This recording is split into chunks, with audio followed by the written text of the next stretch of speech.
Well, folks, good morning, good afternoon, and good evening, whenever you're watching us or listening to us.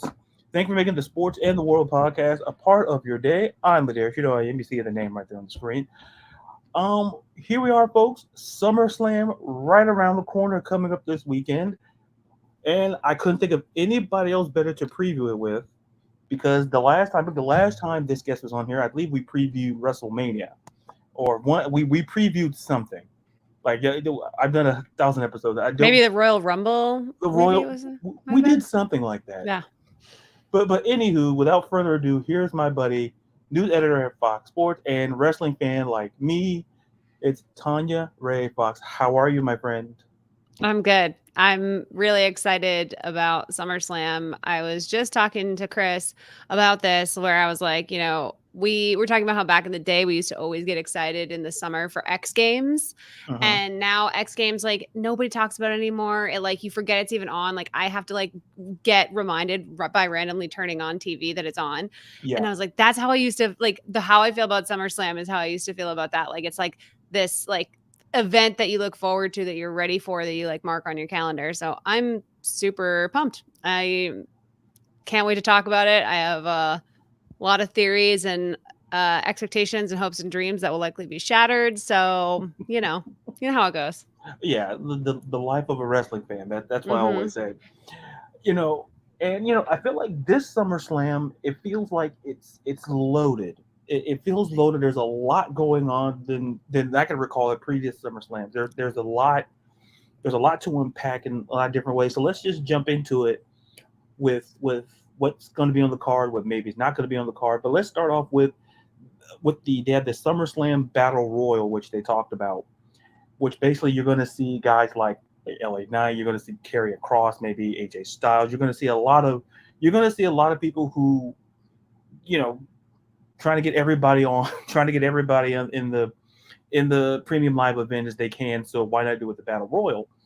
So I'm curious to see, do you have any particular favorites to win it, or how do you feel about this particular match here or Yeah, I Battle Royal here? mean, battle royals are weird, because it's like there is not you don't you win the, like, Andre the Giant trophy, or you win some sort of, like, you win the recognition of it, and it's definitely a sign that it's like, hey, this is someone we want you to pay attention to and that we're trying to push. But, like, it's also sort of low stakes beyond that. So, like, obviously me and the rest of the world love LA Knight. Like, he's, just been perfection for the company, and his character is perfect and everything's been going awesome. But it's also like, I don't know what the battle royal does for him that he hasn't been doing for himself. Like, you know what I mean? So it's like, I want to see LA Knight win whatever he can win, right? Um, but I feel like you know, they might use it to push some storylines that, like, happen in ring, to just develop some stuff that they can, like, flesh out across, storylines after SummerSlam. So I don't really know. I'm anytime LA Knight's in a match, that's who I'm going to be rooting for at this point. Like, there's almost nobody that he could wrestle, outside of my few maybe all-time faves, that I would root for over him. So, I'll be rooting for LA just to see what happens. If there's a good storyline that can come out of it for him that he can, like, sustain, that would be cool too, because he's been bouncing around and kind of hopping around and giving other people their pop and all that stuff for a while. So we'll see what happens. But Yeah, it definitely feels like to me it's LA Knight. I think it's LA Knight's Royal Battle Royal to lose. It's just I think a lot of people, probably myself included, were disappointed that he didn't win in the United States. He didn't win the qualifier, and yeah. I went on Twitter. I said what I said, but then I had on the amazing Stephanie Hypes on here last week, and we talked about that. And one of the things is that it's about, like, patience, because there's a difference between how we as fans see things as opposed to management. Like it's obvious that LA Knight is over times 100. I think 3 or 4 of his shirts are the top 5 sellers in the company. He's over, but the question is, do they have a plan? Maybe it's not if it's the United States Championship, we don't know. Yeah, I mean, it's pretty clear they don't have a plan quite yet for him, and that's, like, okay. I mean, to your and Stephanie's point, it's okay to, like, not fully have the, like, trajectory planned out for him, and I don't think I mean, outside of that title, none of the other titles are in play for someone like LA Knight, and s quite honestly, they've worked a lot on the LWO, they've worked a lot on building up Santos Escobar, who's an amazing performer and really, really compelling. Like, I'm loving him, and what Ray has done to, like, bring back that faction, and so it's like there's a little bit more of a storyline there, and that's fine. I do agree that there's something to be said for, like, okay, let's say LA Knight does get this title, right? Like, where do we go from there? Because he hasn't had that much adversity to Mhm. the like, he's super, super face.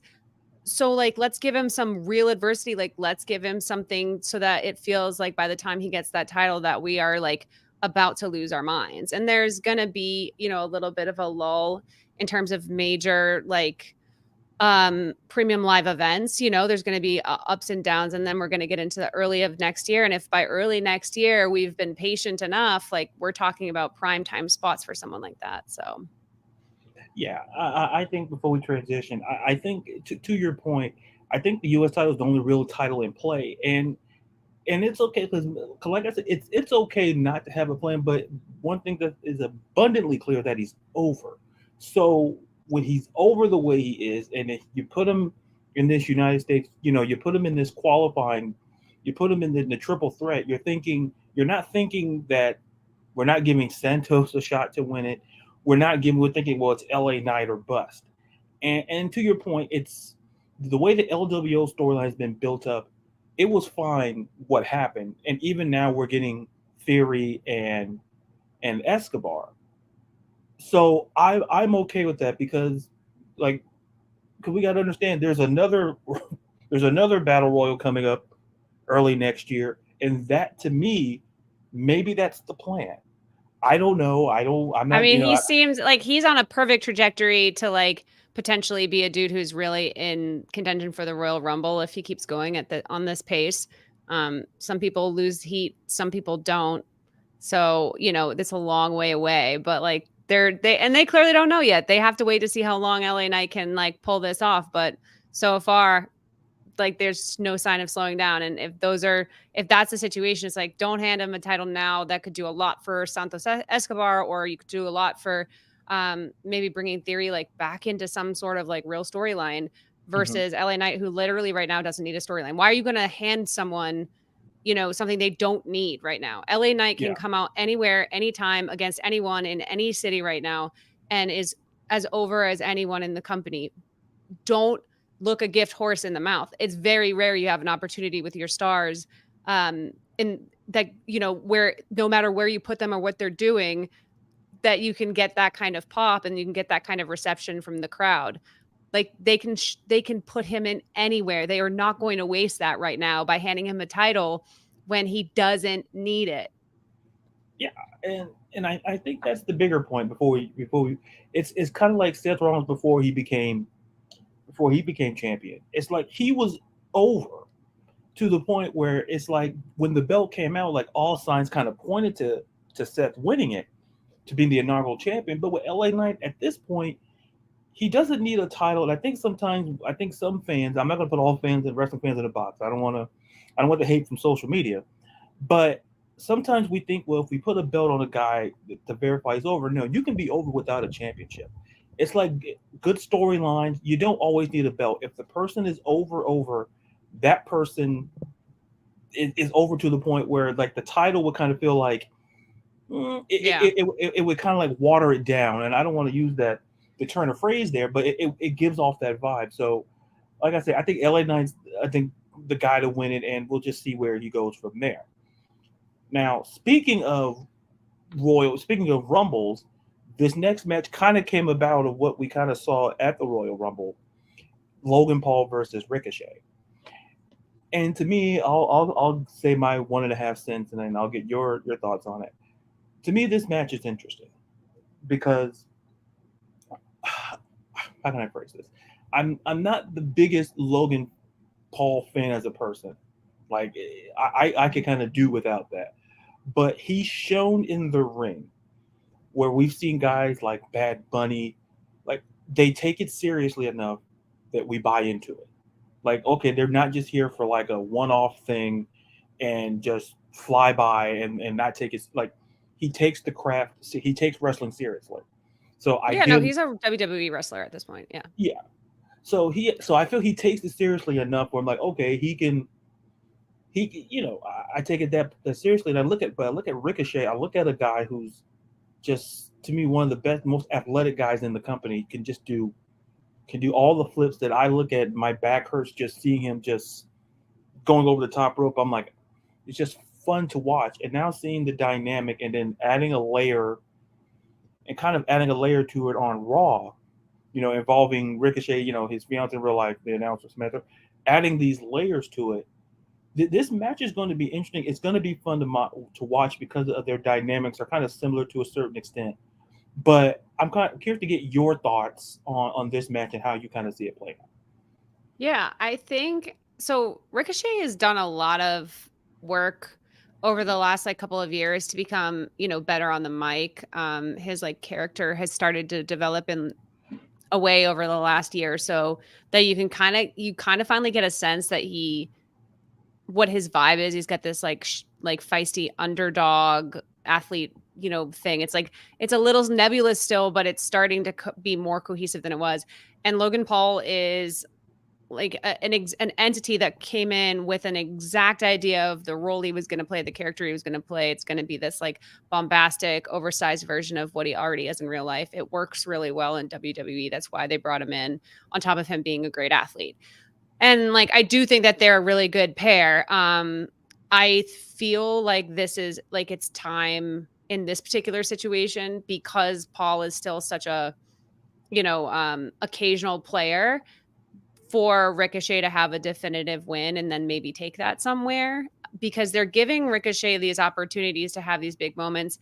They did it, in the ladder match with that crazy moment, going into the table. And like you said, with the Royal Rumble moments, and there's all these like little things where Ricochet has been involved in some of the like most high profile moments in these group matches.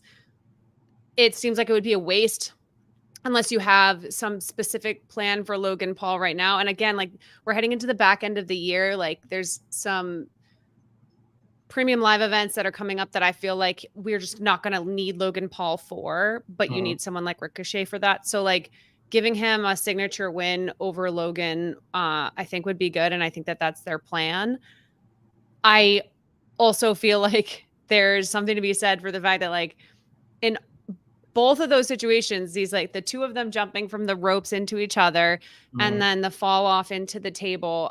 Both of those times, Logan like really genuinely could have hurt himself because there's just like that little bit of the wrestling maneuvering of your body that he hasn't like fully grasped yet. And that's not because I'm not saying that to say that actual full-time wrestlers don't make mistakes like that, but you can see where he doesn't fully like have the grasp on how to protect himself and with these big moves that he does. Right.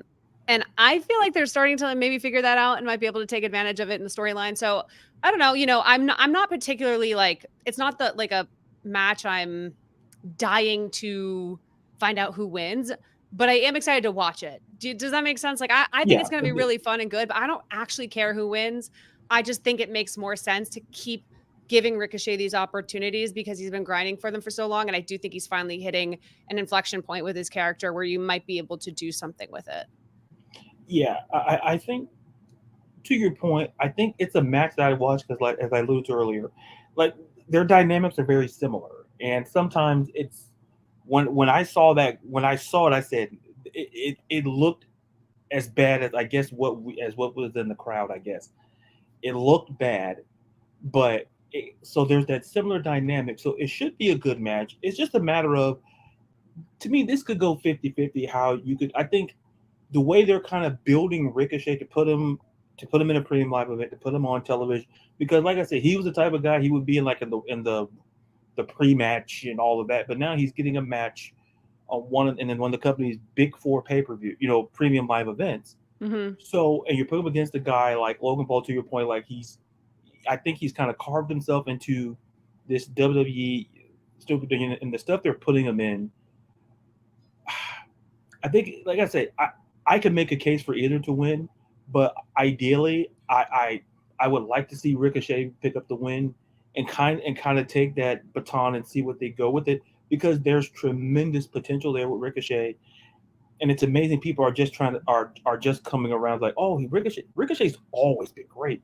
Is it all He's you need? awesome. Yeah. It's like, I tell you, all he just needs is just TV time. That's And what a he's lot got of that. He's got the swagger of someone who's with Samantha, and you can't blame him for that. We'd all have the same swagger if we were with Samantha. You know, he's got that extra little twinkle in his eye, and you better believe that I practice saying Ricochet in the Samantha voice all over my house. I say it all the time. I would do it on this microphone if I didn't think I was going to blow out your speakers. Because you can't do it quiet. You got to scream it, you know, you got to get the full volume, but I do it all the time. So, you know, I have imagined that that's something that happens in their home as well. And I love that for him, you know? Yeah. You know, I think win or lose, Ricochet is always the winner. Like that's what the I'm way. saying. Yeah. Like Ricochet. I'm not saying Everything's you, going well. yeah, Ricochet. I'm not saying you throw the match, my guy, but look, when you travel on the road and you're going home with that, listen. Yeah, everything's good. Everything, like, buddy, you get a check. Look, buddy, you're doing great. Mm-hmm. And it's funny to talk about Samantha Irving. I'll say this before we move on. When I had Stephanie on, I talked about the way she does Chelsea Green. Chelsea Green. Yeah, and I'm like, oh my God, I like that. And I'm Ludwig like, Kaiser. Yeah, she gets it right, and I'm like, the way, like, you can tell she goes all in, and she showed a video of, which I can find it, is where how she practices, how she preps. You know, Oh, yeah. She preps and she does these, because, like I say, she's a very talented singer. I tell people, go look at her. She can. So this feels like second nature to her, but she puts in the time into the craft, into For what sure. she does, and that's one of the things that I appreciate about like announcers. Like, you know, she goes on, and more importantly, the crowd gets it. Oh, for sure. And the crowd gets it. Like, she did like the DX thing when they were on Break of Raw. She was singing the DX thing. I'm like Ricochet, if you blow this, my guy, listen, No. this is like as a Falcons fan, this is 20-3. If you break like this, you have a lead. Don't, you know, just all gas, no break. But that's fair. But now shifting gears, this match to me is interesting because of the way it's been built, and it's with one of your favorite people, which was Ronda Rousey versus Shayna. I know you're a huge Ronda Rousey fan. Please don't put that out there and let people like clip it. We don't want that out there. Like folks, she's not going to tell you, but we've had many offspring conversations about her promos, and let me tell you, but to me, this match is interesting, and I spoke about this, and I said, to me, as a big storyline guy, I love a good storytelling. Like the way that they did it on Raw, and the way that how they kind of grew up, and how the mentor mentee sort of thing. And this is going to be like an MMA type match. It's going to be MMA rules, which fits both to the absolute T. I do believe that, like I say, when Shayna kind of flipped on Ronda, it's like, well, wait, what happened? And then they gave the background, because sometimes like, well, why would she turn on Ronda? And then they explained, like, you know, Shayna kind of felt that Ronda was the spotlight. She was given more opportunities, and Ronda walked through the door. And if you're Shayna, that's a valid point. At that point, Ronda came into the company. You know, she became Raw Women's Champion, and then she became SmackDown. You know, and it's like Shayna Baszler never got those opportunities, and she was at the company longer. And I can kind of get that. Like, okay, I get that. And so, yeah. I'm sorry. No. I do think that, like, in some ways it's tough because they had to kind of rush it, unfortunately, because Ronda's not capable of carrying out like a long emotional storyline. She's just not the kind of performer or actor. And you can even see she's just not good at even selling it, even in the sit down interviews, where it could be scripted, you can prepare for it, and she still can't really pull it off. It's really wild because I respect her so much as an athlete, and I think she is like, I think what she, you know, does behind the scenes and in her personal life, and what she's like come through and all that stuff, I think she's pretty cool and interesting. she really hamstrings Shayna in this particular situation because she's just not a good enough performer. She's not a strong enough performer on the mic or in front of the camera. And Shayna's really good. She's come like such a long way, and she deserves to have this. So I am happy that she has it, and I understand why WWE is rushing the storyline a bit because like you have to rush through it because dragging it out is just going to bother people. You know what I mean? It's like, we're happy for Shayna. We want to see this match, but also we can't take 2 or 3 months of Ronda Rousey on the mic. It's not possible, and it's not good for Ronda or us. So like, I'm excited for the match because Shayna deserves it, and I do think that like that this will be the best version of that kind of match, of the MMA style match, because of course they're both MMA fighters, and like and Shayna's style was always more grapply and the finger stuff and all that stuff. I mean, that's been her style the whole time. So if Ronda's capable of giving someone a match that's worthy of a premium live event, it's against Shayna. And I guess more than anything, I'm really hoping for Shayna Baszler's sake that Ronda gives her the match that she deserves. Yeah. Ronda's not a great wrestler, but this doesn't have to be a wrestling match in a traditional way that we have to see when she is like up against like Charlotte Flair and these other superstars. This is going to be a little bit more grimy and down on the mat, and it's going to be a lot more about the storyline. And Shayna's great at being that sort of menacing, scary MMA fighter in the ring. And I just, all I care about is that if it's even possible that Ronda brings the very best version of what she has to offer it in a match to this one for Shayna. Like that's what I care about the most, because that's what she deserves. Is Shayna's been grinding in and out of these storylines and growing and working on her character. And she's in a really unique position now where she's going to be face, and she's doing a really good job at it. She's doing a good job at seeming vulnerable. She's doing a good job at seeming betrayed and mad. And I think it's harder than people realize to like pull that off when you haven't had the opportunities to perform at that level very often on camera in the company. I'm impressed by her, and I'm excited to see it. I hope Ronda does everything she can to make that a highlight of Shayna's career. Yeah, 1,000%. And it was brought up previously, and I think the biggest thing is that they're friends. So I think that Ronda's going to put her best foot forward, and if Ronda puts her best foot forward, not saying she hasn't done so in the past, but in this match, if she goes all in and helps Shayna Baszler, like, this could have match of the night potential. That's how good this match could be if we get the MMA rules style. So we get both of their elements, and if Ronda can go out and go all in and give Shayna that rub, that push, this match is going to be great. Because at the end of the day, and I think universally, to your point, I think what you said, I think aligns with a lot of what a lot of fans feel, including myself, is that this, to me, this is about Shayna getting that push and getting the match that I feel she rightly deserves. Because when you look at her career, she's been a multiple time tag team champion with multiple partners. Yeah. She's never been given that singles opportunity to really flourish like she did when she was in NXT. Mm-hmm. Because I always make the case she's one of the best NXT women's champions of all time in NXT history. But when she got called up, it kind of felt like she was mitigated and she was kind of relegated to being a tag partner. She's been a mid-card performer or a tag performer for this whole time. And you're right. I totally forgot about how successful she was at NXT on top of everything else. Yeah.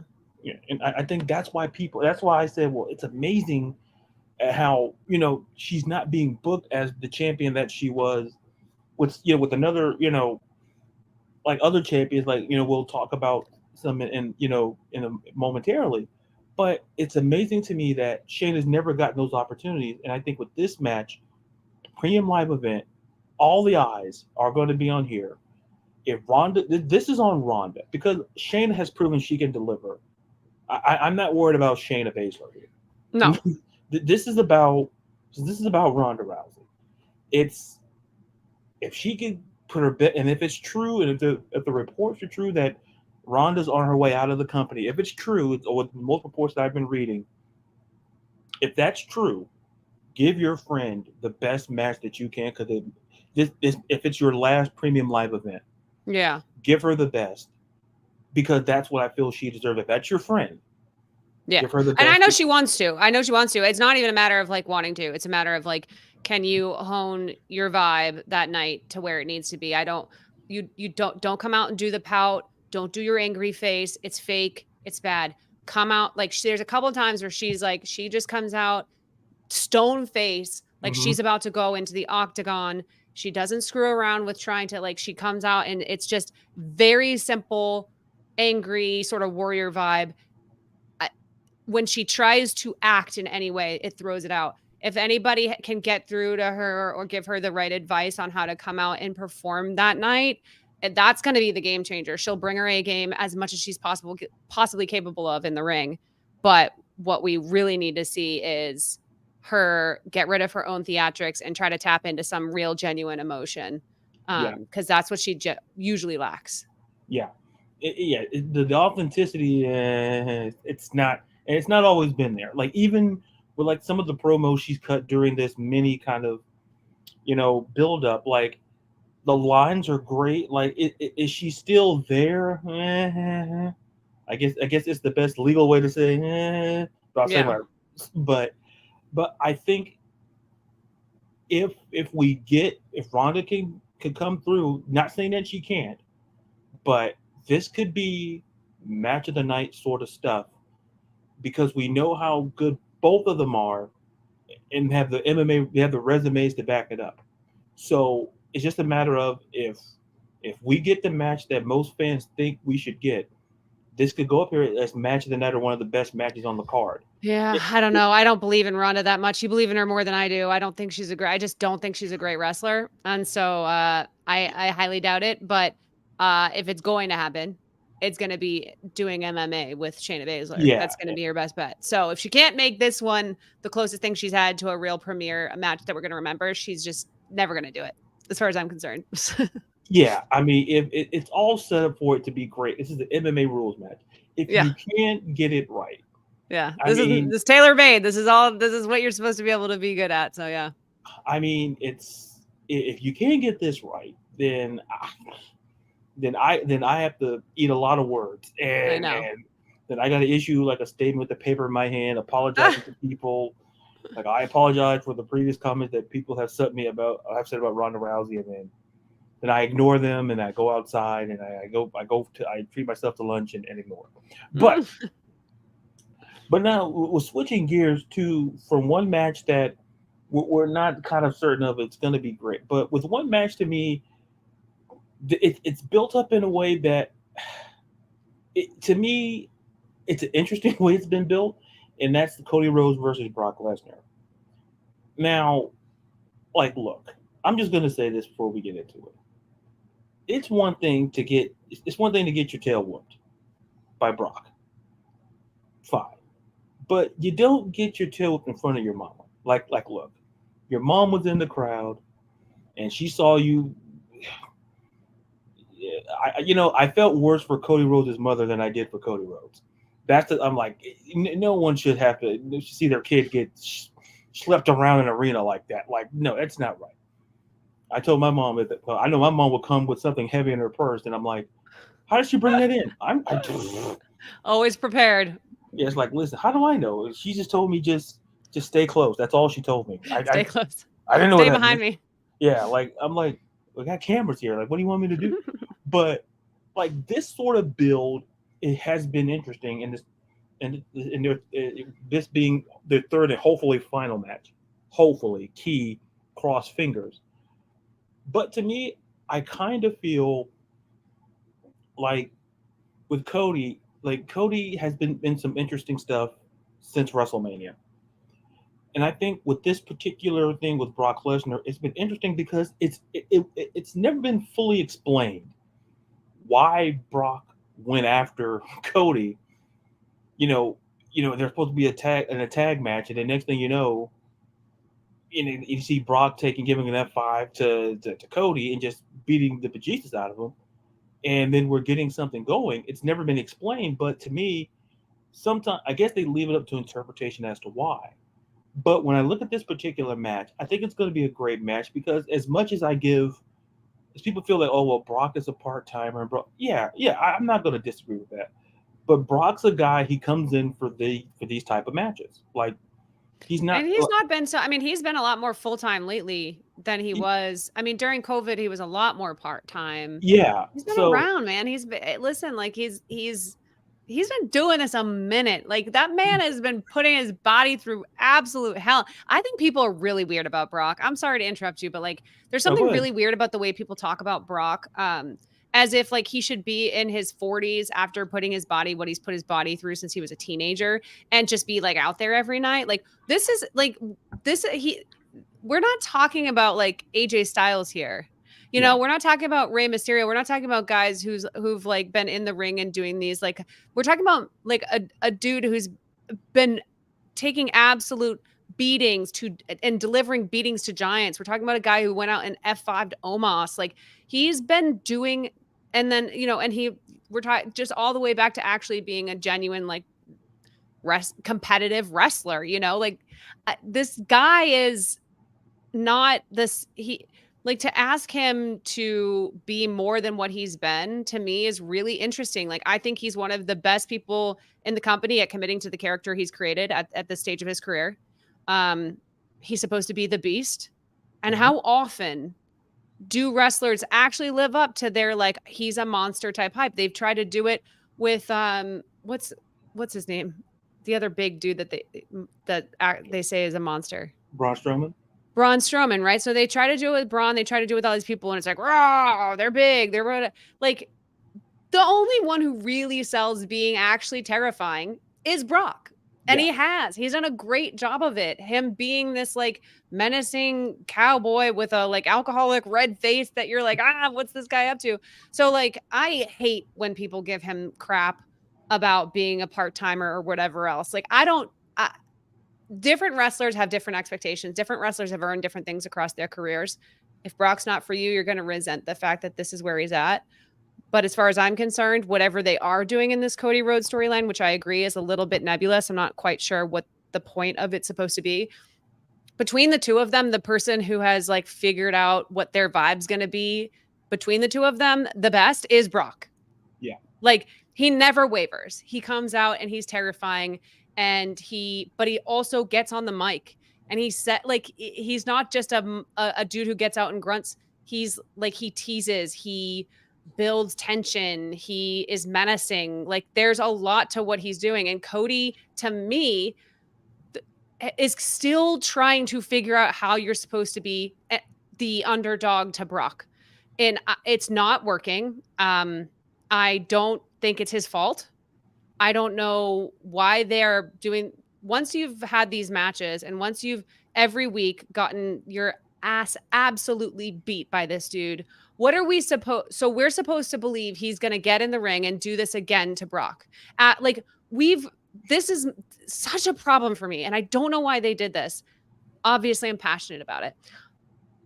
You cannot have him have no ability to stop this man, not in front of his mama, not in front of no one. He cannot stop this man. He gets his ass beat. He's got no strategy for how to beat Brock Lesnar. And now we're supposed to believe that come SummerSlam, he's going to be able to pull something off because Brock already got cut and Cody got his lucky win, right? We already know that was, and you've given us no reason to believe that Cody's figured out something mentally or some like physical weakness about Brock that he might be able to exploit. You've got nothing for us going into SummerSlam for us to believe that. So that's what really bothers me, because if Cody is going to go in there and beat Brock, which I think he's going to, because like I don't know what the point of this is otherwise. I find it a real disservice to Cody. Brock's going to be fine. Doesn't matter. But like just being the underdog, David versus Goliath, and not giving us an idea of how he beat Goliath other than just like, oh, he got lucky again, is really, really unfair to Cody. You know, documentary comes out about him on Peacock, and we've got the whole American Nightmare story, and they keep trying to build him, and we hear that like Vince like flew to him to convince him to come back to WWE. We've got all this lore around him. They're building to something, and we may talk about it later, but like if they're gonna do that, you have to show me what he's figured out about the biggest, baddest dude in the WWE that he's gonna be able to beat him again. And I'm really worried that they haven't done enough of that, and that we're gonna get another lucky little plucky underdog moment for Cody, which is just not the way you build someone who is eventually supposed to be a world champion. Yeah. You know, my biggest thing is this. I think in this particular match, I think all signs point to Cody winning. But I just kind of feel that when I look at, like, Brock can take a loss and be fine. Like, let's be clear. Brock's at the point of his career. Yeah, he's been losing. Losing to Roman, losing. Yeah, it doesn't matter. So I don't think that a loss at SummerSlam is going to be like, oh, that's going to be the no. I think the way they've been building Cody, I think it's been interesting. My thing is that if they're going down the path that I kind of like Murder, She Wrote think they're going down, like they're leaving context clues, like if they're going down that path, I think, to your point, I have to see something, and I'm not anti Cody Rhodes here. No, not me neither. So it's not an indictment on like Cody, because like I say, the night after, you know, it was WrestleMania when he defeated Seth Rollins, he came out and cut that amazing promo to the crowd. You know, there was something built, but it just kind of feels like they've been putting him in things that don't align with what they want him to do. Meaning that if this guy is going to be the guy, like you said, we'll go into a deeper dive later, but if this is the guy that you want to be the guy after the guy, then I feel that you have to convince a certain contingency of fans. You don't have to convince all of them, but you have to convince a certain contingency of fans to say, well, Cody is the right guy. And once again, this is not all on Cody at all. This kind of goes to when we're having the underdog, like we get it. Like, you don't have to sell me on the fact that it's like, okay, he's Rudy. I get it. Like, I get that. And, you know, him facing Brock at SummerSlam, it's great. You had two big names in this match, you know. So I just want to see, like, I'm under the assumption that he wins this match. Where do they go? Because we're getting to that point where who's he going to face next? What's the next storyline? What's the next thing that he's going to face? The next obstacle, per se, that he's going to face? Because at some point, the fans that wanted Cody to beat Roman at WrestleMania are going to be like, well, maybe he shouldn't be the guy after all. And like, you don't, and I don't want that for Cody. I don't. But at some point, okay, you beat the biggest, baddest guy. I think that's why LaDarius, I'm telling you right now, I think there's a chance he loses. And I think that's a much better storyline. If there is still hope that this is going to be the guy at some point, him losing to Brock and Brock saying, I'm done with you. I'm wiping my hands of you. You're not worth my time. I've stomped you. I'm out. I'll see you at the Royal Rumble. That's, to me, how you get people believing that this guy's gonna has an uphill climb, and like us watching him do it. What has he uphill climbed? He didn't tear his chest muscle from the bone, because he's like an underdog like that. I'm glad he worked back from that injury or whatever. He got beat by Roman Reigns just like everybody else on the planet over the last 3 years. Where is the story where he beat Seth Rollins? He's had all these opportunities to show that he's capable of doing this stuff. Where is the rock bottom? I'm getting broken down. It's time for me to dig down deep and do what my dad taught me, stuff that we're supposed to see from Cody Rhodes. When is the nightmare part of American Nightmare going to come out? When are we going to start seeing him? And I'm not saying he should turn heel. Like, he's face. He's got to stay face. That's how this is supposed to go. But like, how is he going to go through another title? Is he going to get another title? Is there going to be a title run between now and then? Is he going to go after?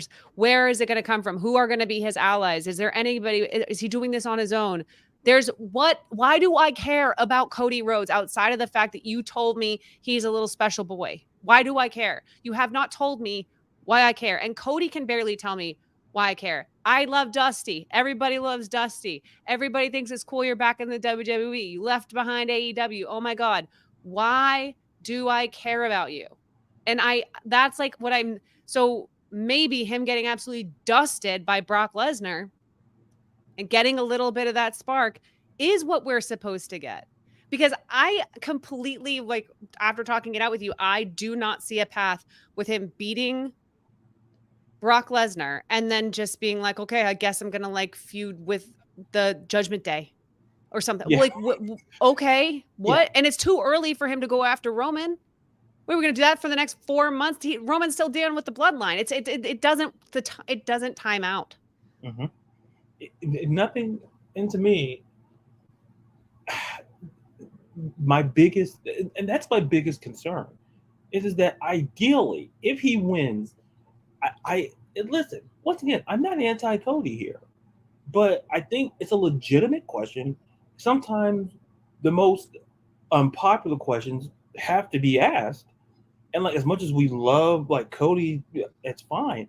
But what does a win do for him if we're trying to say he's the underdog? You know, especially after he's been obliterated by the dude so many times at this point. It's like, oh wow, like a broken clock. Congrats, you hit twice. Like, it doesn't even seem like it matters at that point. He's been whooped all over town. Yeah. And to me, it's amazing that, like I say, if this is if the company is going with where I think they're going, if we stretch out this bad boy long term, like I alluded to, you have to convince some people. Like there's a sense of pessimism. Like, is this the guy? Is this the guy? Like, because so after Brock, what's next? Yeah. What's next? That's going to be the ultimate question. Where do they go next? I hope he loses. I think it'll be the best thing for him. I want a reason to root for Cody. I want to see a little bit of. I don't want it. I don't need him to be plucky. I don't need him to be like, everybody's special boy.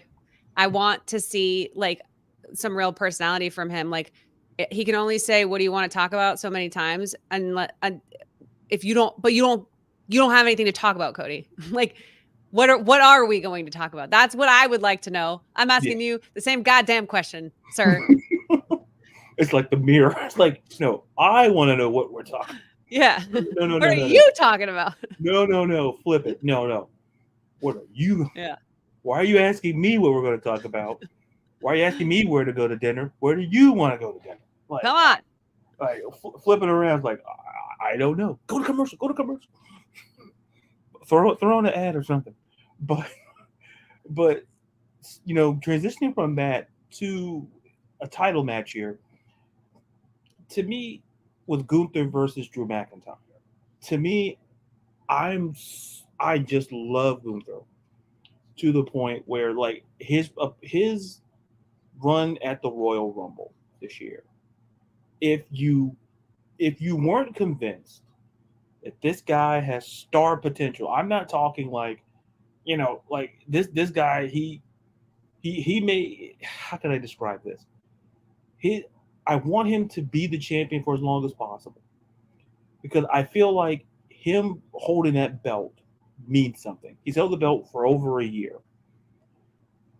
And we go into this match with Drew, and I like Drew McIntyre. Like, once again, it feels like the Cody Rhodes argument, just swap names.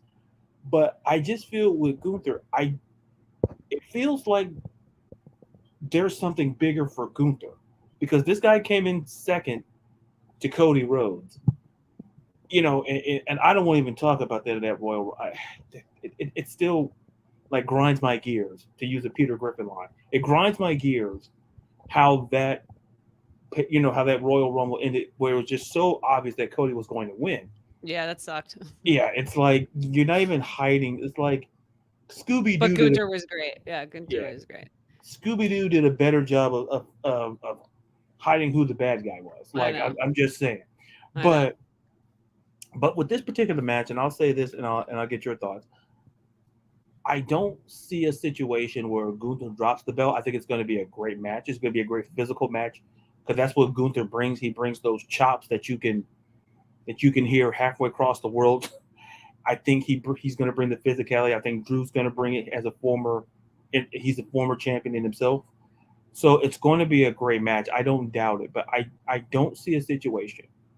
Like I said, I'll throw my preview later, but I just feel as we're talking now, I don't see a way where you can take the belt off of Gunther now, given that he's on this trajectory to probably be the longest reigning IC champion in the company, and I'd be fine with that. What would make the longest running IC champion? How much longer would he have to be champion? I think he'd have to hold it up until the end of this year. I have to look at the exact number. I posted it and I don't remember the number. Depending how long that is, it's like maybe they're trying to do that. But also, like, I do think people are starting to get tired of like the longest running, like the Roman has given us title fatigue. So there's a little bit of a little part of me that says, okay, Imperium is like kind of a rock solid in terms of like everybody's always watching when they come out. Mm-hmm.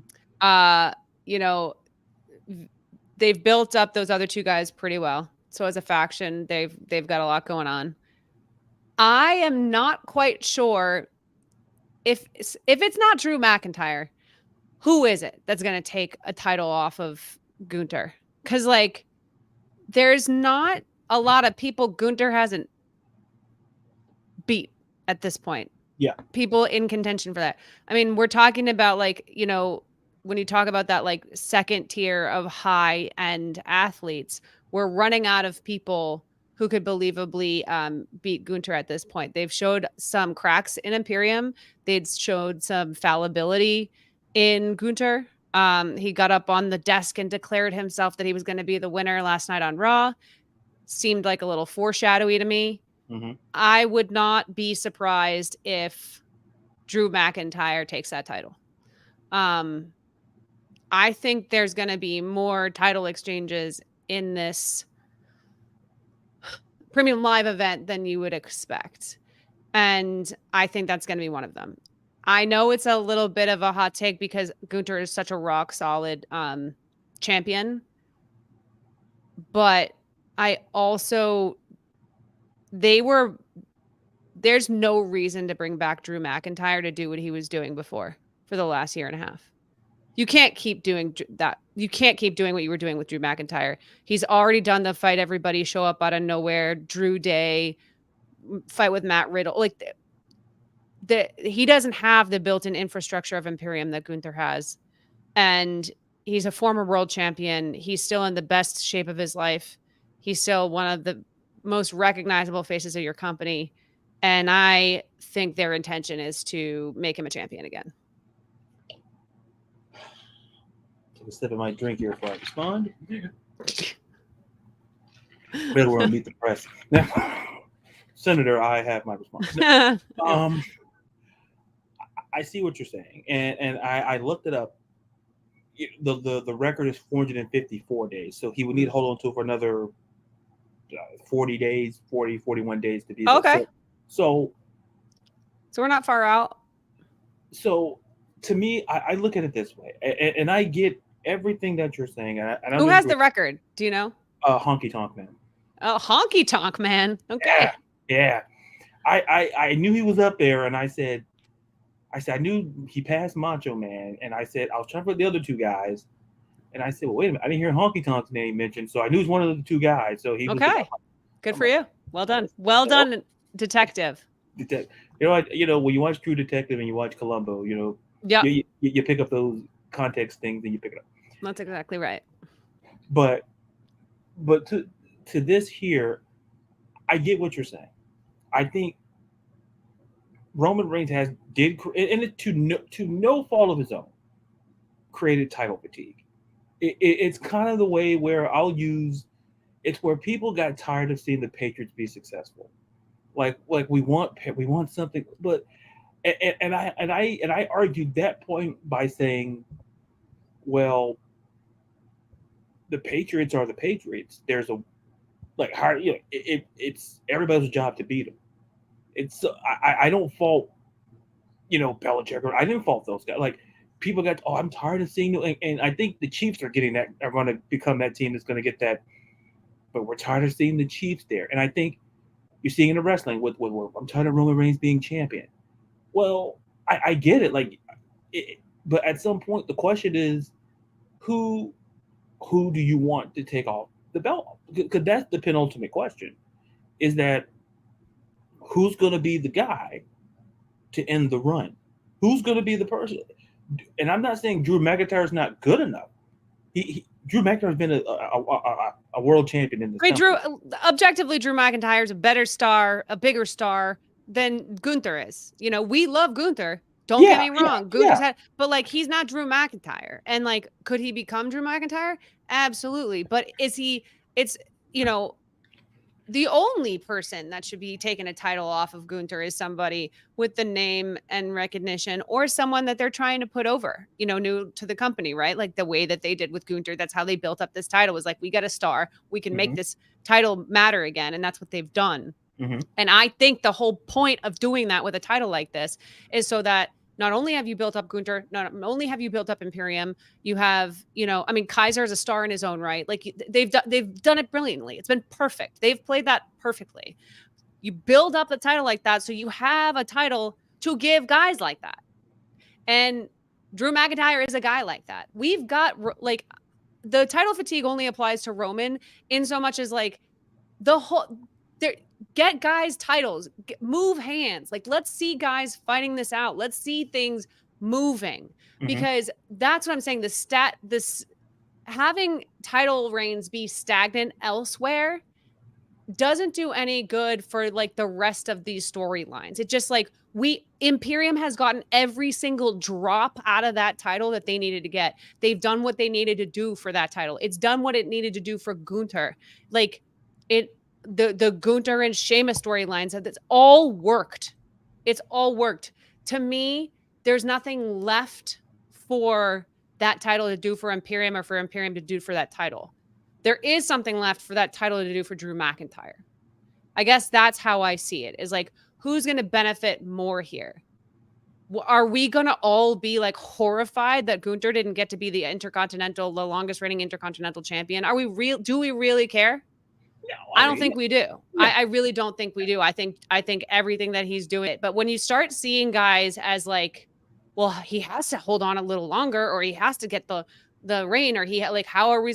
There were times where titles changed at hands every few months. I know we've forgotten that because of Roman and whatever else, but like that can happen. That's how we can't keep waiting for WrestleMania every year to hope that titles change hands. I think that's why maybe I'm being optimistic, but I think that it would be like refreshing. And like, I just don't like, I don't know what the point of having dudes like Drew McIntyre in your employment on Raw is. I don't know what the point of that is if those types of dudes don't have a chance to win titles occasionally. Yeah. And I feel similarly about what you said. I feel that way ironically about Sheamus. Well, I really wanted Sheamus to get. I wanted it so bad, but yeah.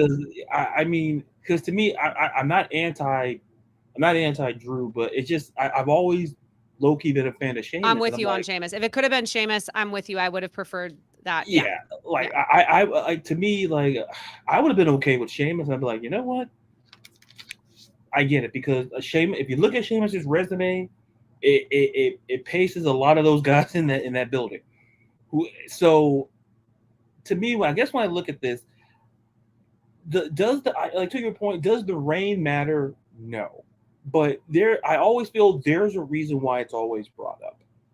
It's like with Roman, you hear like they make it a point to say the number of days. They make it a point on commentary to say it. Like they've been saying that about the IC title too. They've been like talking about the reign. Like it's like it more or less like because more so it's more so social media, but like they talk about Gunther as the longest reigning Intercontinental champion in the modern era. So the company is bringing that up though, or is it people on social media? Well, that was actually on a broadcast where they brought up. That's what I'm saying. Yeah. Okay. Yeah. All right. So if the company is bringing it up, you have a point that's something that they may be aiming to do. And then so to me they like he's the longest reigning Intercontinental champion of the modern era. I'm like they're putting emphasis on that, and to me like okay, I get it, and to me they did that with somebody else in the match that we're going to talk about shortly here. But the way I see it, the only thing that I know is going to happen in this match is it's going to be a great match. It's going to be a great match. Yeah. It's going to be a great match. And that's one I will say I'm really like I said earlier, there's some I'll be excited to watch it. None of these matches are duds, but I'm really I look forward to Drew at premium live events. I think he's always at his best in that era or in that space. And I think that Gunther has been one of the best PLE performers since he's entered into the company. He like doesn't disappoint. So I do think that's going to be like one that I'm actually genuinely excited about. Like I'm going to be sitting down on the couch, not missing it. So yeah, I think all I know is that whoever wins, loses, or draws, it's going to be a great match. We've seen it, the triple threat. We've seen it. We've seen what both can do in big time spots. Mm-hmm. So it's not going to surprise me that this is going to be a fantastic match. And speaking of a fantastic match, and speaking of what I alluded to, the WWE Women's Championship match, the triple threat between Asuka, the champion, Bianca Belair, and Charlotte. And I'll say this, and I'll yield my time to you. Everybody kind of knows how I feel about Charlotte. I'm not anti-Charlotte. I think Charlotte goes down as she has the case and the resume to say that she's the best female superstar in WWE. Like she has I'm not going to even dispute it. But when I look at this triple threat match, and when we talked about, and you mentioned something when belts were moving, it shocked a lot of people when Bianca dropped the belt to Asuka. People were like frozen, like, well, wait, because people thought, oh, well, Bianca's going to beat Asuka. And we're just going to see Bianca have this reign. But to your point, when once again, they mentioned on commentary, when Bianca broke the longest reign women's champion modern era, and I said, okay, well, her reign is done. And to me, because when they start, okay, well, she has the record. So if she loses to Asuka, it's gonna upset some people, but not surprise people. Yeah, I wasn't surprised. I wasn't even upset. To be quite honest, I mean, Bianca, like, how long you're gonna? She's got like once you get to a certain time, she's undeniable. I'm not worried about Bianca. Yeah, I love Asuka. Give her another title. Who doesn't love Asuka? Right. And I think, and to your point, to me, like I was a little I wasn't upset. I was like, oh man. But then I said to myself, if anybody was going to beat Bianca, I'm glad it was Asuka. Because there's a handful of people, a handful of women in the locker room. I would have walked away and said, well, if they beat Bianca, I'm going to sleep great. I'm going to be fine. And Asuka was high on that list, especially Asuka with the button downs and the slacks. Yeah, button down slacks, Asuka. What a weirdo! Just like it's like professional, like business. I'm like this. I'm like when she came out, and I remember when she came out, and then I'm like, okay, we're getting something different. And then she sprayed that stuff. I'm like, oh, okay. I'm like, all right. Yeah. I'm like, I see you business, but like, oh, that Asuka, yeah. Like people are like, oh, Asuka's not. No. She got, she went and got the business. To me, and to me, what I love about, and I think one thing I've always stood on this is that, to me, I want to see Asuka have a not say a not like a record breaking reign, But I wanted to see her hold this belt a little bit longer because it's so tempting in this match to go with either Charlotte or Bianca. It's tempting because of how people feel about Bianca and Charlotte.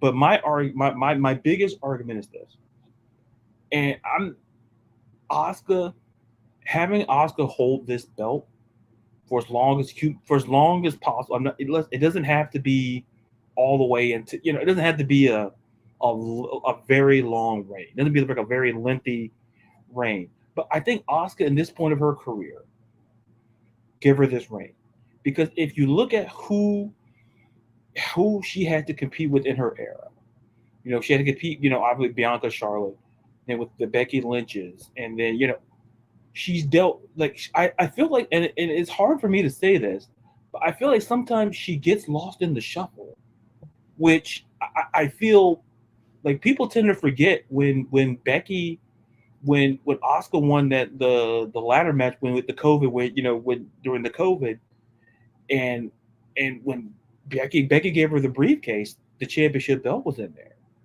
and I'm like, and I felt that nobody knew because like it was reported, nobody knew that was going to happen. Not even Asuka. Asuka didn't know, and I said, that let me know then how much the company trusts Asuka with that belt to kind of bring stability. If you think about it, we had this long reign with Bianca, so you need someone after Bianca to kind of keep the pace going. Yeah. You kind of keep it like, you don't want to kind of go like this or like this, to kind of keep it. And Asuka, because Asuka has put on amazing matches, she's proven it throughout her career. So when I look at this triple threat match, I stress this to people. It's super tempting.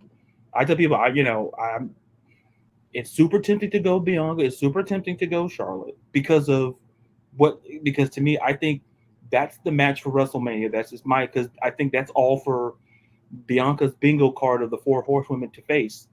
So we're going to get that match.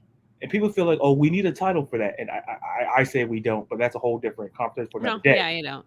Yeah, that's a whole for another day. Yeah. But I say that give Asuka this run because she's been so good. You can't think of a match where Asuka was bad, and like, oh, you can't think of a match where Asuka didn't bring it. And I mean, they're doing, whenever they do triple threats, it's because they're all equally important. Like they're all equally capable, and that's why they're doing this, right? It's like it's 3 people who deserve to be in an event, and we haven't built up the women's division enough right now. It's scattered. There's injuries, and this is what we're going to do. The fact of the matter is, it's 100% Asuka should retain, and I think she's going to. They've built up a rivalry between Bianca and Charlotte for a reason. They've had this stuff going on. They've done the Bianca and Charlotte tag team, the betrayal, the whole situation. We've been watching wrestling enough. We know what they're doing. Yeah. They're going to be each other's worst enemy, and Asuka's going to come out on top with the title, and we're going to have a built-in rivalry between Bianca and Charlotte. Neither of whom need a title to be interesting. Neither of whom need a title to be important or relevant to any storyline at any moment.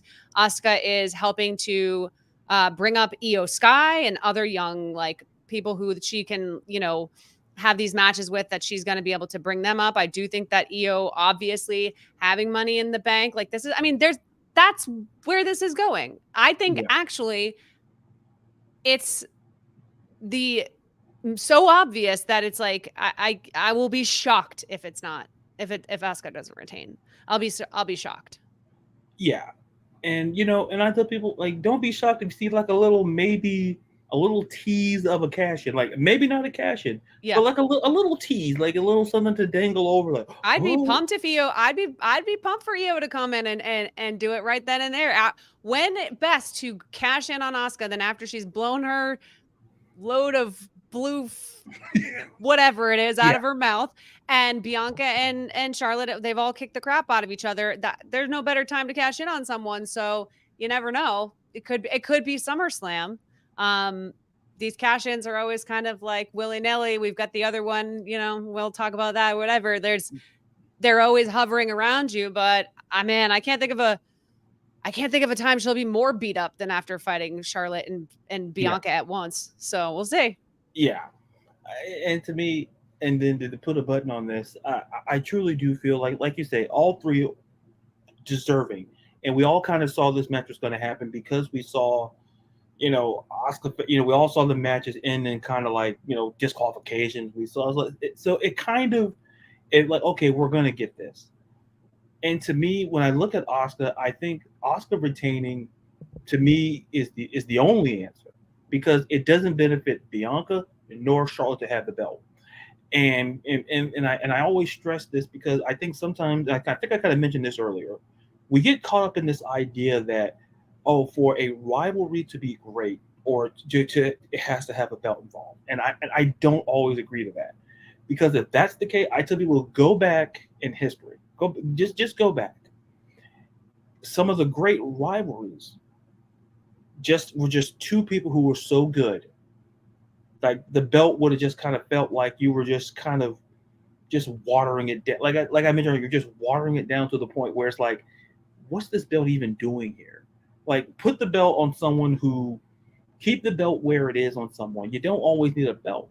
But so Asuka makes sense, and because like I said, at this point in her career, give Asuka the run, because she's going to continue to give you these great matches, and she's going to continue to build this division in the way that we've seen a lot of women have done in this division. Like we've seen, like you mentioned, like with how she's built EO, like Bayley. Like I saw a lot of other women have built this division where championships at their point in their careers. Bayley's a Hall of Famer. She doesn't have to win another title in her career. You look at beyond, like Charlotte. Charlotte's maybe, Charlotte doesn't need another belt. If the company says, "Oh, well, we'll give it," like, no, she doesn't need a belt.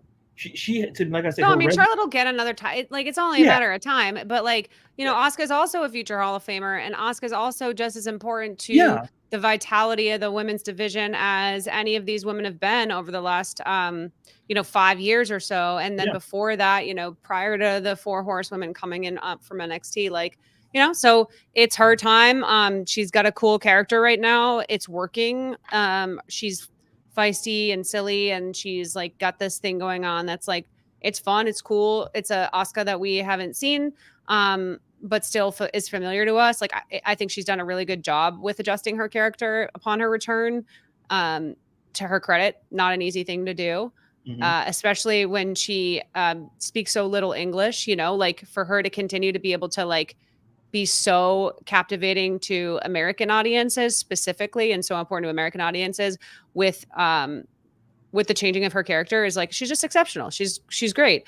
And again, like I mean, some of the great tag team rivalries don't have title belts on the line most of the time. Some of the like whatever, like I don't need it. No one, if you can't enjoy Bianca and Charlotte fighting each other without a title on the line, that's something wrong with you as a fan. That's crazy. That's crazy. You know what I mean? That to me, that means you don't really love wrestling, because those are two performers that like are always going to give you like an incredible match, and who are super vital to everything that's going on their respective shows all the time. So just, that's a personal problem. Go seek help. You know what I mean? Yeah. So, you heard what the doctor said. Go get help. So, Sports of the World Podcast condones you getting help if you feel that way. So absolutely. So now we look at these. We're down to the last 2 matches that are projected to be on the card. They're definitely going to be on the card, I should say. And we'll start with the World Heavyweight Championship title match: Seth freaking Rollins and Finn Balor. If there was a match on this card where, if I had to say, just like I said, I talk about storylines a lot. I talk about it a lot when, like, there's legitimate stuff here going. I mean, that it transcends, because Balor was the inaugural, he was the inaugural champion. He got hurt, and some guy named Seth Rollins checks notes, kind of does his thing. So, and at that point, and Balor mentions it, Seth mentions it. It's like they went on 2 different trajectories. And yet both equally successful trajectories, to more specifically. Yeah. This match feels personal, and it is personal. And to me, we're going to get in this match, we're going to get all of that and then some. Because, like I say, Seth Rollins, look, I love the guy. So over. And not only that, he's been a performer. He's brought it. And I think we've talked about this on many times you've been on here.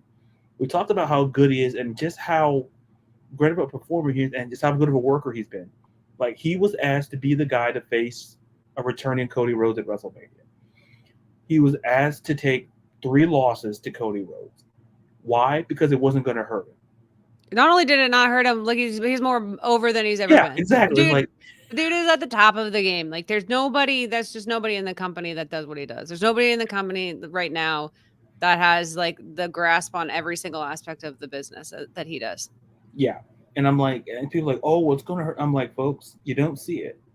Like, when the company puts you in a position, there's a reason why they put Seth in it. They trust him. Like, if you go look at some guy, who do they trust to put in certain positions? They could have put anybody in that match, in that trilogy versus Cody Rhodes. They chose Seth because he had a resume. He's a Grand Slam champion. People tend to forget that too. Do they? Yeah. So people forget that Seth Rollins is like a decorated. No, they don't. So listen, I would have said the same thing, but that's crazy. When you peel back some of, I'll say internet Twitter, wrestling Twitter, it's like I think I made a comment about Seth, or I made a comment. It's like, look, it's not that serious. It's like and some people are like, I don't like Seth's theme because I'm like, okay, if you can enjoy it, yeah, what are we doing here? But anyway. They're just mad that the UK figured out how to chant for our wrestlers before we could figure out how to do it. Yeah. Spoiler alert: the UK is not. I'm not saying they're better at a lot of things, but they're better at chanting at sporting events. Those people have it down. We could take a lesson or two, and we did. And guess what? It's made one of the biggest superstars in the entire company a bigger superstar. Yeah. Like Seth. So I mean, yeah, Seth is my guy. That's just my number one guy. Yeah. I have different people that I'm rooting for when different storylines are happening. And we'll talk about like Jey Uso, who's at the top of my list right now after, but like Seth is my guy. He's a constant. I'm pretty sure he's gonna. I think I have it figured out. You tell me. I've gone back and forth on how, because it really could go either way with him and Finn, right? Yeah. I think Finn's the weakest member of the Judgment Day. And I don't know a lot of people that agree with me. I genuinely I think swaggery, leather jacket wearing Finn really kind of like nailed where his character should be. I think when you allow him to lean into his goofiness, his like kind of awkwardness on the mic and stuff, it doesn't go well, especially as you're supposed to be in like an extreme heel faction.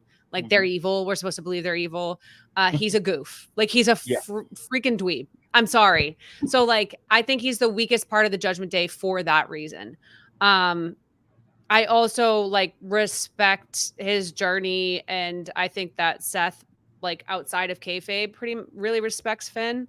And so I've gone back and forth on what I think is going to happen, and because I do think that it's totally possible that Seth loses the title. I don't think that's what's going to happen. I think Seth is going to beat Finn, and I do think Damian Priest is going to cash in on him. This is interesting. Yeah, I think he's going to cash in on him, and that's going to create the fracture because Finn's not going to get his the bloodline's going to fail. The Judgment Day is going to fail him. Mm-hmm. He's going to lose, and then Priest was going to capitalize, and now we've got this sort of brewing thing that's been going on with Judgment Day it gets split wide open, which is like they have to. Like they've been hinting at it for so long that it's gonna it's coming. Rhea Ripley is like almost become too big for the Judgment Day. Dom is such a heel that like he can't even speak on the mic. Yeah. The Judgment Day, the time is coming, and this is the way to do it as far as I'm concerned. And it's a way to take the belt off of Seth that doesn't involve him really like losing in any sort of like meaningful way. When someone cashes in on you like that, in that specific situation, when you're outnumbered, when you're surrounded by someone else's faction, what's that going to do to Seth? All it's going to do is it's going to be the usual, stuff for him. So that's my theory, is that this is how it goes down, and that's how Priest finally gets his title, and it gives the Judgment Day a bunch of titles. They're going to be stacked, and there's going to be a ton of fractures within that structure. And then there's a lot of simmering drama, and they've got a lot of power, but also a lot of volatility. And that's always good for a heel faction. What I will say is this, because you covered a lot, and I'm split because I see that scenario playing out, because I see Damian Priest being involved in this, whoever wins, like whether it's Seth or if Finn wins. You think he would cash in on Finn? Absolutely. But like at that point, you're blowing up the Judgment Day. That's different, right? Because like then you're saying, okay, the Judgment Day is blown up. Well, at this point, I could argue that it's, to me, it feels like two different versions of Judgment Day. It feels like, because I kind of feel like there's Rhea and Dom, and there's whatever with Finn and. Is it Dom? Who has the tag team titles? The tag team titles, it's Kevin Owens and Sami Zayn. Okay, so they don't have any other titles but Money in the Bank and Rhea's title? Dom's the North American champion. That's right. Okay. Yeah. Right. So, to me, I can see that, but I'm not saying I don't see that happening. But I can see because once again, WWE throws stuff that, like I say, the whole Shayna Baszler turning thing, I didn't see that coming, but it happened. But the way I see this match is playing out, I see a great physical match. I see Seth retaining, and then somehow Damian Priest is lurking, whether he's already at ringside or he comes down the ramp, however they want to do it, however they want to set it up. Now the question becomes, how does Finn stop? Does Finn stop Damian from cashing in? Does he stop him, or like that to me, the biggest thing is what happens. Like, I can see a scenario where Damian Priest does cash in, beats up a wounded Seth, and it doesn't really hurt Seth whatsoever. To me, I feel if anything, it protects Seth. If anything, it doesn't because Seth didn't lose one-on-one, he lost in the cash in. But the question is, do they pull the trigger? Do we make Damian Priest the guy now? Because to me, Seth, I never envisioned Seth holding this belt for like a year. I never pictured that going in. Having one of those long reigns. Could he have one? Absolutely. But I feel that when you look at Seth's career, he's won the belt. You give him a solid run with this inaugural belt. And if you do it at SummerSlam, and if Damian Priest cashes in, I'm good with that. Well, it's all about timing, right? Like, I mean, Damian Priest what are we going to do? We're going to wait. We're going to hope Damian Priest becomes the biggest star on the planet and cashes in against Roman. That's not happening. It's this belt he's going to go after, unless you think he's cashing in on like Gunther or like, which, that's a little lame. You're going to cash in on a second-rate title. I don't think so. You're going after this one. And when are you going to go after it? You're going to go after it in like 3 months at a like less interesting premium live event? But we've seen situations where people held that belt for a year. We've seen it. Now, I'm not saying that's going to happen. No, I'm saying, but Damian Priest only has so long to cash in Money in the Bank. Is what I'm saying. So like, and it's not going to be after WrestleMania. It's going to be between now and then. And I'm just trying to figure out when would be a more opportune time to take a title and off of whom. Doesn't mean it's not possible or whatever. I'm not saying that. I'm not saying that there aren't all these options for different, premium live events. They could even finally, do a cash in on like a Raw or something like that. There could be something really surprising and cool. I would love that. Mm-hmm. But I do think that they tend to like look, you're looking down the road, and it's like, if you're not taking it off of Seth, then you're taking it off of Finn, and it's either tomorrow night or another night, or it's either this weekend or another weekend. Right. And like, I wonder what value there would be to I wonder what value there would be to Finn winning this, and what it does for him as a wrestler. Because like it doesn't hurt Seth, but it really hurts Finn to finally get a WWE title and have it cashed in on by Damian Priest. Like now you're really screwing over like a pretty beloved wrestler in a way that's like, I don't know, man. I don't know how people are going to feel about that. He does not deserve that. Well, what I will say is this. A lot of people didn't like what happened at WrestleMania with Cody and Roman. A lot of people didn't like it. Listen, people are such babies. Anybody who thought Roman was losing that title is dumb. This is not the same thing. It is not. I am telling you right now. I'm not saying it's the same thing. That is so crazy that people thought that in the middle of the Bloodline's height of their powers, that Cody Rhodes was going to come back from his little injury to beat Roman Reigns before he extended his title to become the longest champion ever. It was the most delusional I've ever seen wrestling fans. That includes you, LaDarius. It includes everyone who thought Cody was going to win that match. I will die on that hill. I am one of the few people who told you this was going to happen, and I will never let anyone live it down. Okay, I'm done. You done? Yeah. Remember, folks, I said it. At some point, she's gonna just take the mic. I'm just gonna go on a rant and just take the mic, and I'm just gonna sit here and drink whatever's in that cup. That's why we have our. That's why we have our jugs. We have to. Yeah. We have to hope that we'll have our sipping time. Yeah, and then hey, what's in the cup? Don't worry about it. Don't worry about it. Doesn't matter. It's liquid, and that's all you need to know. It's all you need to know. But it looks clear. Doesn't always think it's water. Think about that. But so. Here we are. Before we put a button on this show, I feel like this particular segment, this particular part, is tailor-made for you. Mm-hmm. I feel that we know what the last match is going to be: Jey Uso versus Roman Reigns for the Undisputed WWE Championship. So I could talk about it. I could, but. I feel that I'll let Tanya take over the segment. It's in the contract, and share her thoughts, and then I'll squeeze in my 25 words or less on the back end. So I'll let you take it away. Yeah. So Jey Uso is my favorite performer in the company right now.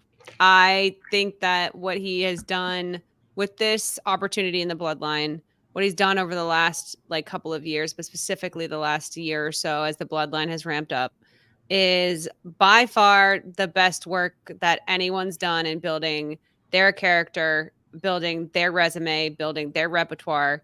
I think he's done even more than Sami Zayn, more than anyone. He's had to slow burn. He's had to slow play it. And every single time he's had the opportunity to step up and be the superstar of the show, the superstar of the moment. Every time he's had to be emotional, every time he's had to be angry, he's been able to do it. And so when I tell you I would celebrate this, I would celebrate Jey beating Roman and taking the title off of him like I would celebrate the Patriots winning the Super Bowl. This would be one of the biggest things to happen to me since the Red Sox won the title in 2004. I am not kidding you when I tell you I will lose my voice if that were to happen. It comes down to whether or not you believe two things. Is Roman losing and the Bloodline splitting up now, or is he going to lose at WrestleMania to Cody Rhodes or Seth Rollins in 2024? Those are your options.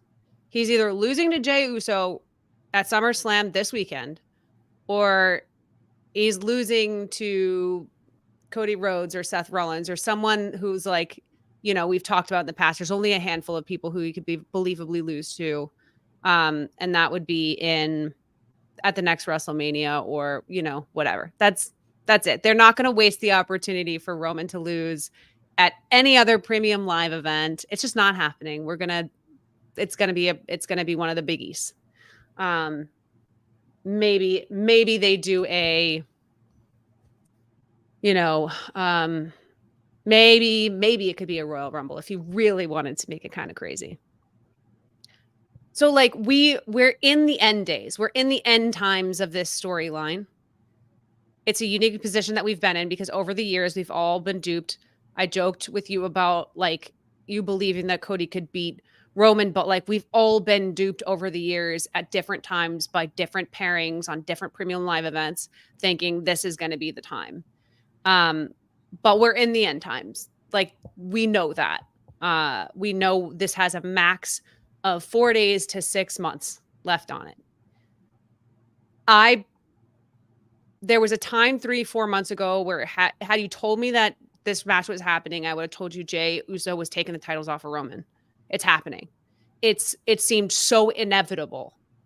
I've always believed that if a member of the bloodline was going to take it off of Roman, it was going to be Jey. It always had to be Jey. It should be Jey. I still believe that that the person in the company that most deserves to take the titles off of Roman is Jey. I think it would be more meaningful, more poetic, more beautiful for the Samoan family storyline, more all of those things. I think it would be the best culmination to what they've done for this much time. I still think they want to make a company superstar of whoever takes the titles off of Roman. And I don't think they believe in Jey the way that some of the rest of us do, some of the fans do. And so I think that they have their eyes on down the line and that we are going to have our heart broken once again. But I just want it on record that I think it's probably going to be a mistake not to have this moment for Jey. Like, I think that by pushing it and extending this to WrestleMania, if that's their plan, I think that's probably the biggest mistake that they've made with their bloodline storytelling. And I think it's greedy, and I think it's taking too much of something that they've really nailed otherwise. And if Jey doesn't win, I think they've passed up their best opportunity at the perfect ending to Roman's reign. I think that's interesting. I got to bring on a guest on here. Just a minute here. Okay, thank you. Now. Oh, nice. Oh my God. I'm so jealous. So I had to bring on a guest. I said, though, what's in the budget? I couldn't bring anybody else, so I brought on. I put the budget on. Tanya. That thing is awesome. So, how much did they cost combined? Well, they have to, you'll get to see our IRS filings on that. But but what I will say is this: I think you said something that I think some people are going to forget, and we're definitely going to clip that part, by the way. I think that's interesting. Is that, and you talked about the opportunity here. Because to your point, I think you and I have been, even though we agree on 90% of things, 10% of things is what you saw in that last segment about Seth. But I think where I feel that I'm on the line with you. If someone dethrones him, I believe, like you, and I think countless others believe, that it has to be somebody within the bloodline. Because like I say, I love storytelling. And the way they've been telling this story, they've made me believe more that it has to be, if anybody, it has to be Jey. Because of how they've built him. Like, there's a reason why they call him Main Event Jey Uso. They don't, like, Solo doesn't have a cool nickname. Like, I love Jimmy, but Jimmy's not quite there. It's always been Jey. It's always been Jey with him from the very beginning. And it's amazing, and I tell people, if you look back at the long story of this, it feels right. It's like this story just didn't culminate over a year. We're talking years, plural. And to me, if anybody, and what makes this match so important is something that you said, is that could Jey win it? I mean, I wouldn't be upset. A lot of people, because if anybody does, Jey feels like the guy. But the question is, will we ever get this opportunity again? Because it's like Halley's Comet. It only comes around so often. When will this come back around again? Because if it does stretch to WrestleMania, and like I alluded to earlier, if their plan is to put, this bad boy here, well, not this, they can't have this, but if they do make the decision and put the belt on Cody, I'm not going to be angry, but I would say that it would be, it kind of makes this whole bloodline storyline feel like a waste of time.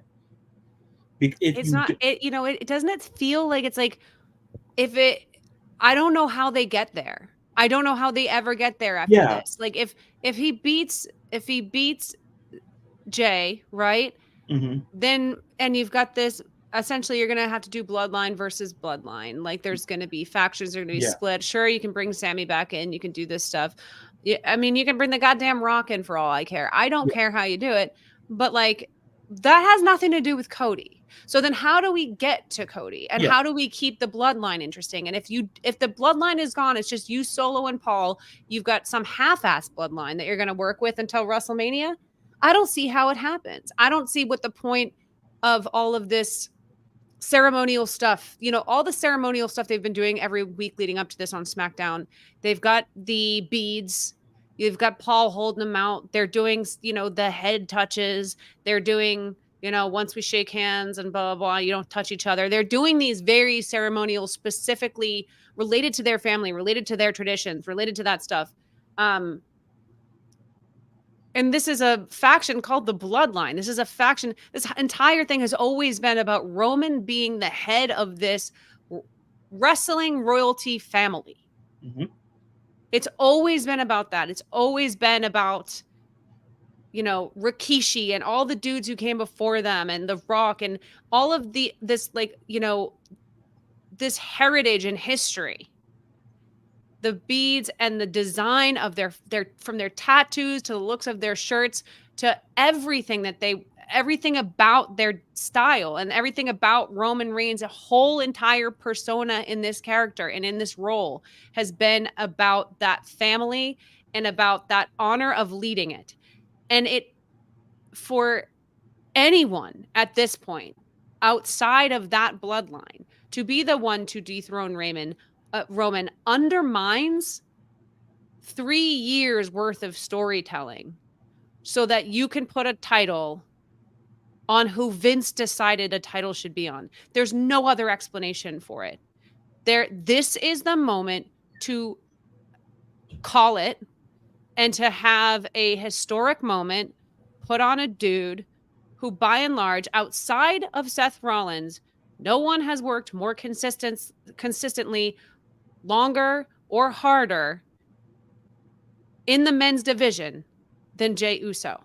Yeah. There is no one. And you could say he's worked even harder because for a very long time, he was tagging on SmackDown and Raw some weeks with Jimmy holding those titles every single week and doing basically every premium live event and doing all this stuff with the Bloodline and Roman and showing up for his matches. I mean, nobody has worked harder. I don't understand, and I will be so genuinely shocked if this isn't the moment. I guess, and you can tell me if this is crazy, there's a chance that if it's not this moment, that somehow it's still, Jey is still in the plans, or the bloodline, someone in the bloodline is still in the plans. It's just further down the line. But man, it's hard to deny when the timing feels right, when the looks in their eyes feel right, when the body language of Paul and Solo and how everything's gone, when we know Jimmy's not really hurt. There's something brewing here. And there's just something to be said for when you as a fan, having the opportunity to have your gut be proven right occasionally. I think that it's really good for fans and for the brand and for watching this kind of entertainment, for fans to feel like the momentum that they feel, the genuine anticipation, like something's actually brewing here, to have that rewarded occasionally, especially with something this big, feels like an opportunity that would be really missed if they don't capitalize on it this weekend. At this particular pay-per-view. I don't know, man. The more I think about it, the more I think that like they could. I think it might be genuinely devastating if it's not this. Not because I don't like anybody else who could beat Roman, but because what a beautiful opportunity to close the greatest storyline in the history of wrestling. Yeah. And what I'll say this when we put a button on the show is this. I think we reach a point where I feel that out of all, Roman's had some big time matches in his career, especially during this run. But this one feels different. It feels different, not just because he's facing family, not because it's, a bloodline. It feels different because from the perspective of Jey Uso. Because to your point, I feel that if Jey doesn't win, I feel that, and you alluded to this, when will we see it? And it's not a knock on Roman. He's already in the history. No one's knocking how great Roman Reigns is. But when you look at Jey Uso, the success he's had is both as a tag team, probably one of the greatest tag teams in WWE history, and then he has this singles run where he's bouncing around. He's fighting. He's main eventing. I believe he was main eventing SmackDown and Raw one week a while back, where he if anybody deserves to hold something like this, it feels like it's Jey, because what turned me around from Cody was the trajectory after WrestleMania. I'm like, they're not being serious about this guy being the guy to dethrone Roman. And then I started to look around, and I went back to Jey, and I remember when he fought Roman. And I remember like they were in the cage, they were in the steel cage. And I remember the moments. And I'm like, Jey's the guy. Jey feels like the guy. But to your point, it's all about the company. Does Vince is going to put, and people say, oh, this is a Vince McMahon bashing. No. But I'm fine. I'm always bashing Vince McMahon. I'll own that. I don't like Vince at all. Never have, never will, but that's fine. I don't have to, because I wasn't some little kid glorifying the Attitude Era. I came in as an adult, and I have an adult view on Vince McMahon. So you know what? I'll take the heat. Screw Vince McMahon. You heard that here, folks. Sports of the World says all liability falls on Tanya Ray Fox. We all I'll take it all. Yeah. It's not written. We have it right here on the internet. And I'll say this before I definitely wrap it up. Sometimes we miss the opportunities that, like I said, you never get back. I feel like if Vince does put the belt on Cody, I feel like the storyline, to me, the Oscar-worthy storyline that's been the bloodline, it feels like we've wasted time. We've wasted so much if we give it to Cody. And I understand, okay, well, Cody's back. Okay, well, cool. A lot of guys have come back to similar returns. Maybe not as big as Cody, but we didn't throw a belt on them in the middle of a storyline that's dominating the company. And well, I've said this on your show. I think, while Cody was left WWE and was building up a whole company for AEW while he was the face of AEW, Jey Uso has been holding shit down on the bloodline. Roman Reigns has been the face of wrestling. Not just WWE. He is the most dominant character that we've seen in a very long time. So while Cody was king of AEW, the bloodline was dominating the biggest wrestling promotion in the world. And and to consider bringing Cody over and letting him dethrone your champion after he was gone, working for another company while you were building this champion, while you were writing that storyline, while you were building it. That, to me, maybe I'm naive, but I think there's people in the building, whether I don't care who it is, that look at that and say, there's no way. There's no way. To me, that makes no sense. The amount of ego, the amount of pride in that building, the amount of effort and time that they put into making themselves, considering themselves to be the greatest promotion in the world, and you're going to let the face of AEW come over and take your dude's title? Absolutely not. I don't see it happening. I didn't see it happening before, and I've talked myself into, like, across the course of this conversation, into the idea that, like, there's just no goddamn way. There's no way. I don't care how many documentaries you throw out at me. I don't care how many times you tell me the American Nightmare is the great underdog that we've all been waiting for. I don't care if you tell me he's the second coming of Jesus Christ himself. They are not letting a man who went and built up another promotion, your biggest competition, come back and dethrone the greatest champion in the history of your promotion. It's just not happening. Yeah. No. So if it's not Jay, then then I've run out of options.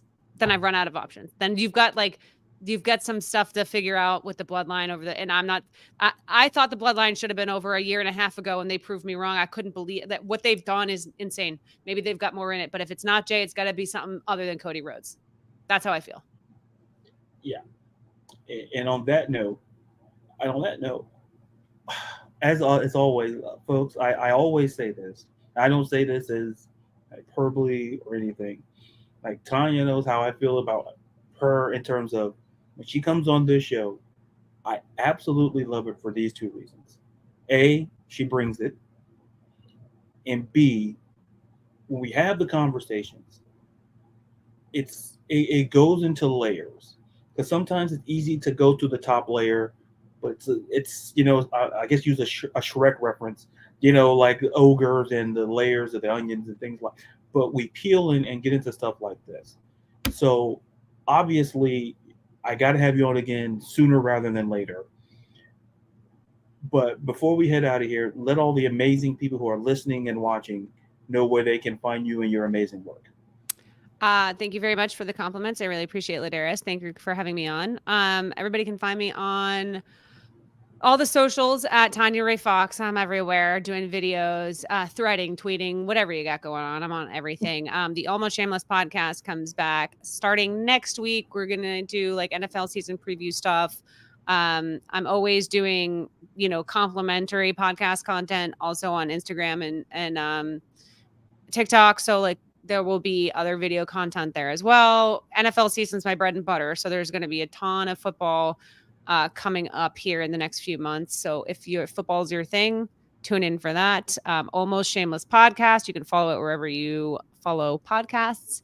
And there will be video elements to that as well that you'll find on social media. So keep yourself in the loop on that. Get all signed up for everything so that you're ready to go for football season. And I will also be doing, reaction stuff to SummerSlam and doing a lot more WWE stuff as well. So if that's something that you're into, follow me for that content as well.